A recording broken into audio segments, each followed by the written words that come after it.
तालुक्यात घरफोडी करणारे 2 सराईत आरोपी जेरबंद, 8.5 लाखांचा मुद्देमाल जप्त, 8 गुन्हे उघडकीस। मिरज तालुक्यात घरफोडी करणाऱ्या 2 सराईत आरोपींना स्थानिक गुन्हे अन्वेषण आणि मिरज ग्रामीण पोलिसांनी संयुक्त कारवाई करत अटक केली आहे। तब्बल 8.5 लाख रुपयांचा मुद्देमाल पोलिसांनी हस्तगत केला असून तब्बल 8 गुन्हे उघडकीस आले आहे।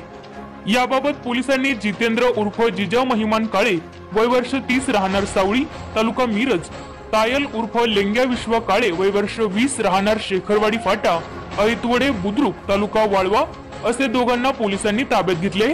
तर बारूद अजित पवार, राहणार सावळी, बाजीगर वर्धन काळे, राहणार टाकळी हे दोघे जण फरार आहेत। याबाबत अधिक माहिती अशी की मिरज तालुक्यात घरफोडी करून थैमान घालणाऱ्या दोघांना स्थानिक गुन्हे अन्वेषण शाखा आणि मिरज ग्रामीण पोलीस ठाणे या पोलिसांनी अटक केली आहे।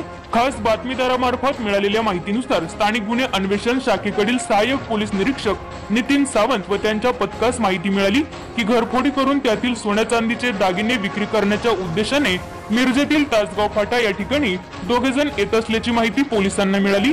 मिळालेल्या माहितीनुसार पोलिसांनी सापळा लावून 2 व्यक्ती एका विना नंबर प्लेटच्या मोटरसायकलवरून येताना दिसले। त्यांचा संशय आल्याने पोलिसांनी त्यांना ताब्यात घेतले व अंगझडती केली असता त्यांच्या मोटरसायकलला अडकवलेल्या पिशवीमध्ये चोरीचा मुद्देमाल आढळून आला। पोलिसांनी सदर 8,51,510 रुपयांचा मुद्देमाल जप्त केला।